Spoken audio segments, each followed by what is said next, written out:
you've ever wondered why you still feel stuck, even when your mind gets it, this right here, it says it all. Watch this short interview. He keeps the score. This was a pretty radical approach to thinking through trauma. And it became a meme, which is an interesting thing to see, actually. Well, I use it in my everyday language with my partner. And I've heard other people say the body keeps the score, the body keeps the score, when we're talking about how our body is holding on to those traumatic memories, traumatic things that have happened to us. For someone who has never read your book and doesn't even understand the base premise here, what is the base premise of the title there? It's really that trauma is a visceral experience. What does the visceral mean? It's in your body. Heartbreak and gut wrench. You stiffen up. You surrender. You lose your power. You tighten up. That's really where trauma is lived. I kind of see it as two approaches. You can either go, let's try and change the mind, which will then change the body downstream, or you can say, let's change the body, which will then change the mind. Right. You could. But I do a lot of CBT with my wife, let's say. Yeah. I point out her irrational behavior and that she should really see things from a different angle and that she should really see things correctly. And I rarely have much success with that.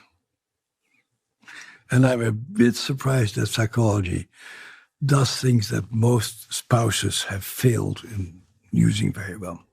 This somatic approach, I've only recently heard this term from my partner, and she says it's amazing. And she told me to speak to you on this podcast because she says, you'll really help to change her opinion on this. What is this somatic approach to healing? Somatic approach is to really experience what your body feels and also allowing your body to do things that it has been afraid to do and to explore how your body moves through the world in some ways. Why are women just seem to be so much better at this stuff than men? Because they're doing Pilates, I'm not sure. Pilates, yoga. These are all things, dancing. These are things typically women do more than men. Yeah.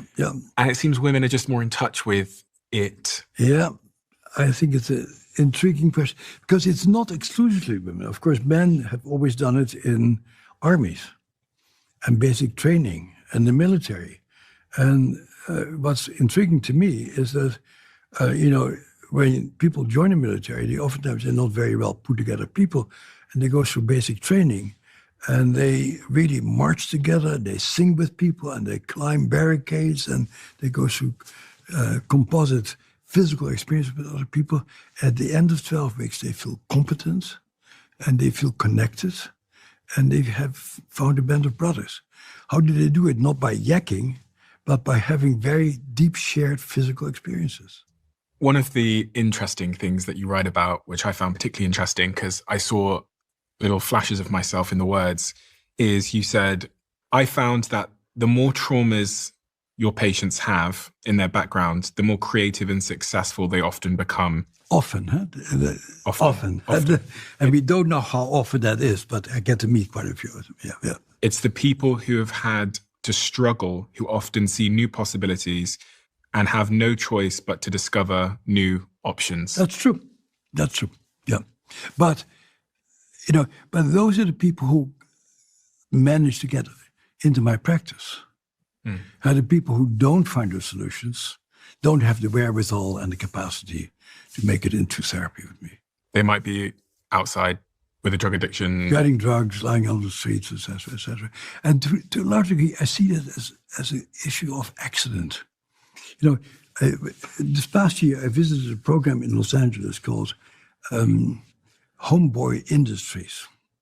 It's a program for formerly incarcerated, largely Latin men who had no fathers, who have been criminals. And it's a spectacular program where they say, what do you need? How can we take care of you? How can we make a safe place for you? And I saw real treatment there.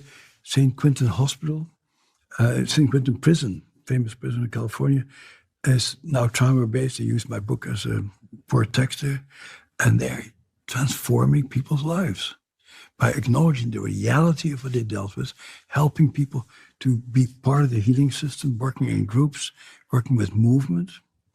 Like at St. Quentin, they have hula dancing classes. I go like, yeah. Moving together with other people gives you a sense of connection, sense of pleasure. They're really beginning to understand you can do it. At the Harvard Hospital, you wouldn't do the hula with people. You wouldn't dance with people. I think there's a bit of a joke in the investment community that says you'll get better returns if you invest in someone, an entrepreneur or a founder that is a little bit traumatized. And I actually think, I don't want to misquote her, but I had Barbara Cochran, who's a shark on Shark Tank in the USA, here on the show. And one of the things she said to me was, with all of her investments, the ones that tend to do the best are those that have a little bit of a trauma in their past. And she says, because when they call me with a problem, they call me with the solution attached. Versus people who have never had trauma, they call me and just tell me the problem.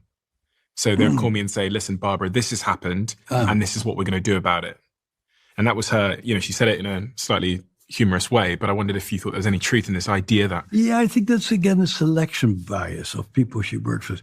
I know certainly plenty of people have had plenty of people working for me who really get paralyzed in the face of challenges and who don't have a solution and become very dependent on getting direction. So I think she has a bit of an unusual sample, actually.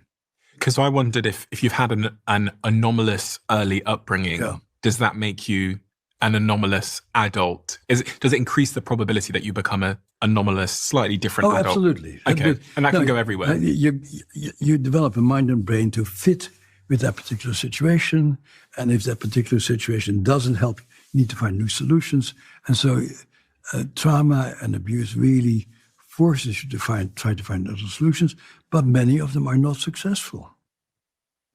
Is trauma a story in your brain? No, trauma is a perception in your brain. A perception? What's the difference? So the issue is something happens and your brain and mind takes it in and then makes an adaptation to that particular event. That depends on how old you are and the circumstances.